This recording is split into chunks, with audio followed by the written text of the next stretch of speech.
Hi dear friends, എല്ലാ കൂട്ടുകാർക്കും മറ്റൊരു എപ്പിസോഡിലേക്ക് സ്വാഗതം. നമ്മളിന്ന് തയ്യാറാക്കുന്നത് ചിക്കൻ വെച്ചിട്ടുള്ളൊരു ബിരിയാണിയുടെ റെസിപ്പിയാണ്. എളുപ്പത്തിൽ തന്നെ നമുക്കിത് തയ്യാറാക്കാൻ പറ്റും. ചിക്കൻ ബിരിയാണി അല്ലെങ്കിൽ ചിക്കൻ പുലാവ് എന്നൊക്കെ പറയാം. അപ്പോൾ ഇതെങ്ങനെ തയ്യാറാക്കാൻ നോക്കാം. അതിന് മുമ്പായിട്ട് നമ്മുടെ ചാനൽ ഇതുവരെ സബ്സ്ക്രൈബ് ചെയ്തിട്ടില്ലെങ്കിൽ ഒന്ന് സബ്സ്ക്രൈബ് ചെയ്യാനും അതുപോലെ ലൈക്ക് ചെയ്യാനും ഷെയർ ചെയ്യാനും മറക്കല്ല. അപ്പോൾ നമുക്കിതെങ്ങനെയാണ് തയ്യാറാക്കണമെന്ന് നോക്കാം. അതിനായി നമുക്ക് ഒരു ബൗളിലേക്ക് എരിവിന് ആവശ്യത്തിന് വേണ്ട മുളക് പൊടി ഇടാൻ. ഞാനിവിടെ അത്യാവശ്യം എരിവുള്ള മുളക് പൊടി തന്നെയാണ്, അപ്പോൾ 2 ടീസ്പൂണാണ് മുളക് പൊടി ഇടുന്നത്. പച്ചമുളക് ചേർക്കുന്നില്ല. പച്ചമുളക് ചേർക്കുകയാണെങ്കിൽ മുളക് പൊടിയുടെ അളവ് കുറയ്ക്കുക. അതുപോലെ കുരുമുളക് പൊടി 1 ടീസ്പൂൺ, അത് നമുക്ക് എരിവിനനുസരിച്ചിട്ട് ചേർക്കാവുന്നതാണ്. അപ്പോൾ നമ്മൾ ചോറിനും ഇറച്ചിക്കും കണക്കാക്കിയിട്ടാണ് നമ്മൾ ഇന്നത്തെ എരിവ് ചേർക്കുന്നത്. അതുപോലെ മല്ലിപ്പൊടി 3 ടീസ്പൂണാണ് ചേർക്കുന്നത്. ഗരം മസാല പൊടി അത് 2 ടീസ്പൂൺ. ഇത് വീട്ടിൽ തന്നെ പൊടിച്ചിട്ടുള്ള ഗരം മസാല പൊടിയാണ്. അതിൻ്റെ ലിങ്ക് ഞാൻ ഡിസ്ക്രിപ്ഷൻ ബോക്സിൽ കൊടുക്കാം.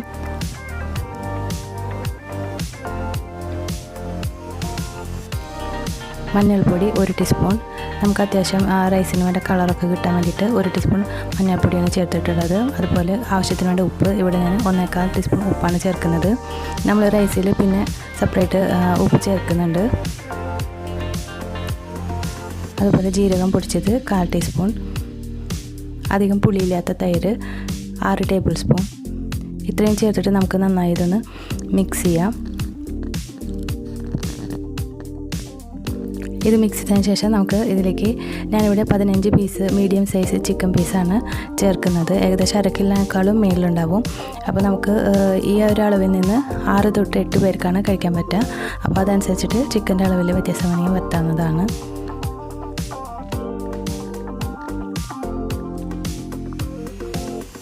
ഇത് നന്നായി മിക്സ് ചെയ്തിട്ട് കുറഞ്ഞത് നമ്മൾ അരമണിക്കൂറെങ്കിലും മാറ്റി വയ്ക്കണം. രാത്രി വേണമെങ്കിൽ മസാല ആക്കിയിട്ട് ഫ്രിഡ്ജിൽ വെച്ച് രാവിലെ തന്നെ നമുക്ക് എളുപ്പത്തിൽ തയ്യാറാക്കാവുന്നതാണ്. കുറഞ്ഞത് അരമണിക്കൂറെങ്കിലും വയ്ക്കുക.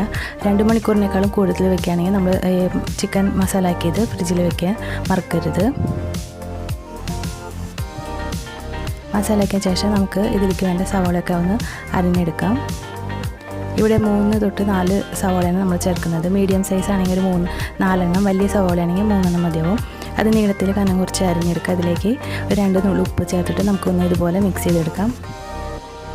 ഇതായിട്ട് നമുക്ക് വറുത്തെടുക്കേണ്ട ആവശ്യമുണ്ട്. അപ്പോൾ അതുകൊണ്ട് തന്നെ ഇങ്ങനെ ചെയ്യുമ്പോൾ അത് വറുത്ത് എടുക്കാൻ എളുപ്പമായിരിക്കും. അതുപോലെ തന്നെ അതിങ്ങനെ സെപ്പറേറ്റ് ആയിട്ട് കിടക്കുകയും ചെയ്യും. ഇതിങ്ങനെ മിക്സ് ചെയ്തിട്ട് മാറ്റി വയ്ക്കാം. നമുക്ക് ഇനി ഒരു കുക്കറിൻ്റെ ആവശ്യമുണ്ട്. ഇത് നമുക്ക് സ്റ്റൗവിൽ വെച്ചിട്ട് ചൂടാകുമ്പോൾ ഇതിലേക്ക് 30 ml നെയ്യാണ് ചേർത്തിട്ടുള്ളത്. ഇവിടെ 30 ml നെയ്യും 30 ml സൺഫ്ലവർ ഓയിലാണ് ചേർക്കുന്നത്. ആദ്യം നെയ്യ് ഒഴിച്ചിട്ട് ഞാനിവിടെ അണ്ടിപ്പരിപ്പും അതുപോലെ മുന്തിരിയും വറുത്തെടുക്കുന്നുണ്ട്. നെയ്യ് മാത്രം മതിയെങ്കിൽ നമുക്ക് ഒരേ സമയം നെയ്യ് ഒഴിച്ച് കൊടുക്കാവുന്നതാണ്. ഞാനിവിടെ സൺഫ്ലവർ ഓയിൽ ഉള്ളി വറുക്കുന്ന സമയത്ത് ചേർത്ത് കൊടുക്കുന്നുണ്ട്. അതുകൊണ്ട് ഇപ്പോൾ ആദ്യം കുറച്ച് നെയ്യാണ് ചേർത്തിട്ടുള്ളത്.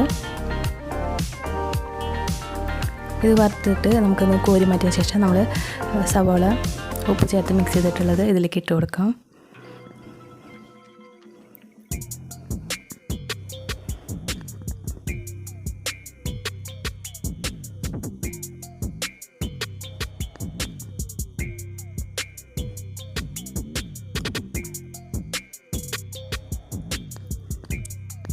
അതേ നെയ്യിലേക്ക് സവാള ചേർത്ത് കൊടുക്കുന്നുണ്ട്.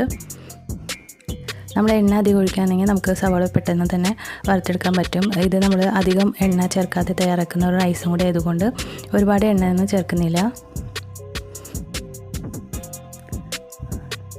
ഉള്ളി മുരിഞ്ഞ് പകുതിയായപ്പോഴാണ് ഞാൻ പിന്നെ സൺഫ്ലവർ ഓയിൽ 3 ടേബിൾ സ്പൂൺ കൂടി ചേർത്ത് കൊടുത്തിട്ടുള്ളത്.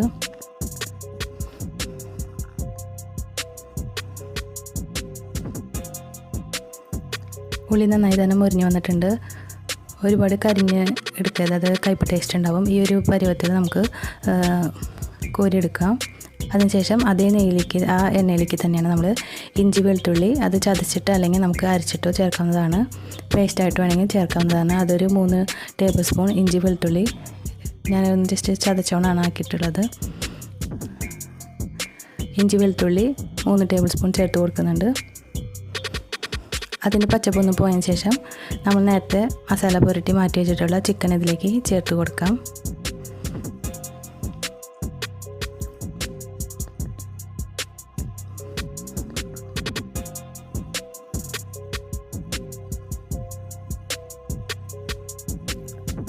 ചിക്കൻ ചേർത്തതിന് ശേഷം നമുക്കൊന്ന് ഒരു 5 മിനിറ്റ് നമുക്ക് ചെറുതീയിൽ വെച്ചിട്ടൊന്ന് കുക്ക് ചെയ്യാം. അടച്ചു വയ്ക്കേണ്ട ആവശ്യമൊന്നുമില്ല.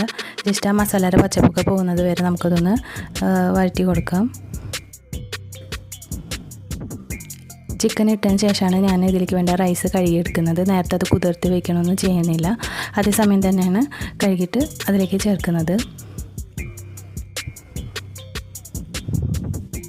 ചിക്കൻ നമുക്ക് ഇടയ്ക്കൊന്ന് മിക്സ് ചെയ്ത് കൊടുക്കാം. ഇങ്ങനെ നമുക്കൊരു 5 മിനിറ്റ് ഇങ്ങനെ വെയിറ്റ് ചെയ്തതിന് ശേഷം ഇതിലേക്ക് അരിഞ്ഞിട്ടുള്ള മല്ലിയിലയും പുതിനയിലയും ചേർത്ത് കൊടുക്കാം. അത് നമുക്ക് ഓരോരുത്തരുടെയും ടേസ്റ്റ് അനുസരിച്ചിട്ട് അതിനകത്ത് കുറച്ച് കുറയ്ക്കുകയൊക്കെ ചെയ്യാവുന്നതാണ്. അതുപോലെ തന്നെ തക്കാളി 2 എണ്ണം മീഡിയം സൈസ് തക്കാളിയാണ് 2 എണ്ണം ചെറുതായിട്ട് അരിഞ്ഞിട്ടുള്ളതും കൂടി ചേർത്ത് കൊടുക്കുന്നുണ്ട്. ഇത് ചേർത്തിട്ട് നമുക്ക് നന്നായി ഒന്ന് മിക്സ് ചെയ്ത് കൊടുക്കാം.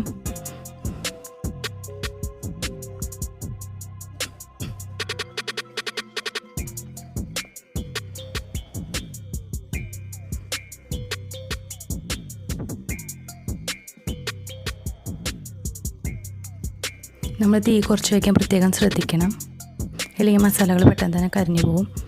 ഇതിലേക്ക് നമ്മൾ നേരത്തെ വറുത്ത് വെച്ചിട്ടുള്ള ഉള്ളിയും കൂടി ഇതിൻ്റെ അകത്തേക്ക് ചേർത്ത് കൊടുക്കാം. വറുത്ത സവാള ചേർത്തിട്ട് നന്നായി ഒന്ന് മിക്സ് ചെയ്ത് കൊടുക്കുക.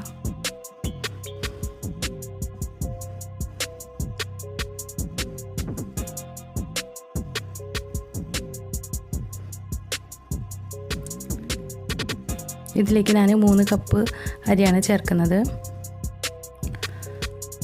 ബിരിയാണി ഇല ഉണ്ടെങ്കിൽ നമുക്ക് ചേർക്കാം, ഓപ്ഷനിലാണ്. ഇവിടെ ഞാൻ സോന മസൂരിയാണ് എടുത്തിട്ടുള്ളത്. 3 കപ്പ് 250 ml കപ്പാണ്. ഈ അരിക്ക് പകരം നമുക്ക് ബസ്മതി അരി വേണമെങ്കിലും ചേർത്ത് കൊടുക്കാവുന്നതാണ്. സോന മസൂരി ആകുമ്പോൾ അധികം വെന്ത് പോകത്തില്ല, അതുകൊണ്ട് തന്നെ ഇത് നല്ലൊരു അരിയും കൂടിയാണ്. അപ്പോൾ ഞാൻ കൂടുതൽ ഇതാണ് യൂസ് ചെയ്യാറുള്ളത്.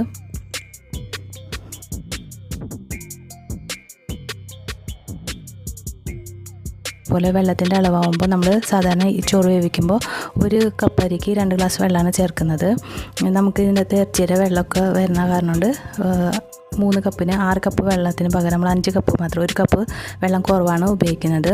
അതുപോലെ ഇപ്പോൾ നമ്മൾ ബസ്മതി റൈസാണ് ചെയ്യണതെങ്കിൽ 3 കപ്പ് ബസ്മതി റൈസിന് 4.5 കപ്പ് വെള്ളം ഒഴിച്ചാൽ മതിയാവും. സാധാരണ വെള്ളമാണ്, ചൂടുവെള്ളം ഒഴിക്കേണ്ട ആവശ്യമില്ല, സാധാ വെള്ളം ഒഴിച്ചാൽ മതി. ചൂടുവെള്ളം ഒഴിക്കുകയാണെങ്കിൽ ഒഴിക്കുന്നതുകൊണ്ട് കുഴപ്പമൊന്നുമില്ല. വെള്ളം ഒഴിച്ചതിന് ശേഷം നമുക്കിത് നന്നായി ഒന്ന് മിക്സ് ചെയ്ത് കൊടുക്കുക. ഉപ്പ് നമ്മൾ ഓരോ കപ്പിനും ഓരോ ടീസ്പൂൺ അളവിലാണ് ഇടുന്നത്. അതിന് ശേഷം നമുക്കിത് അടച്ചു വെച്ചിട്ട് കുക്കർ അടച്ചു വെച്ചിട്ട് ഹൈ ഫ്ലെയിമിൽ വെച്ചിട്ട് 1 വിസിൽ വരുന്നത് വരെ വേവിക്കാം. 1 വിസിൽ വന്ന ശേഷം നമുക്ക് സ്റ്റവ് ഓഫ് ചെയ്യാം. സ്റ്റവ് ഓഫ് ചെയ്തിട്ട് ഒരു 15 മിനിറ്റ് കഴിഞ്ഞതിന് ശേഷം നമുക്ക് കുക്കർ തുറന്നാൽ മതിയാവും. അപ്പോൾ നമ്മുടെ റൈസ് ഇവിടെ റെഡി ആയിട്ടുണ്ടാവും. അതിനുശേഷം നമ്മൾ വറുത്ത് വെച്ചിട്ടുള്ള സവാളയും അണ്ടിപ്പരിപ്പും മുന്തിരിയൊക്കെ അതിൻ്റെ മുകളിലായിട്ട് ഇട്ട് കൊടുക്കാം. ഇത് ചൂടോടെ തന്നെ വിളമ്പാവുന്നതാണ്. ഇവിടെ ഞാൻ ഇതിൻ്റെ കൂടെ സാലാഡും അതുപോലെ പൈനാപ്പിൾ അച്ചാറും കൂടിയാണ് സൈഡ് ഡിഷായിട്ട് വെച്ചിട്ടുള്ളത്. പൈനാപ്പിൾ അച്ചാറിൻ്റെ റെസിപ്പിയുടെ ലിങ്ക് വേണമെങ്കിൽ ഞാൻ ഡിസ്ക്രിപ്ഷൻ ബോക്സിൽ കൊടുക്കാം. അപ്പോൾ ഇത് നല്ലൊരു കോമ്പിനേഷൻ ആയിരുന്നു. അപ്പോൾ നിങ്ങൾ എന്തായാലും വീട്ടിൽ ട്രൈ ചെയ്ത് നോക്കുക. നിങ്ങൾക്ക് ഇഷ്ടമാകുവാണെങ്കിൽ നിങ്ങളുടെ ഫ്രണ്ട്സിനും നിങ്ങളുടെ ഫാമിലി മെമ്പർക്കും ഷെയർ ചെയ്യാൻ മറക്കല്ലേ. നിങ്ങളുടെ അഭിപ്രായങ്ങൾ അറിയിക്കുക. താങ്ക്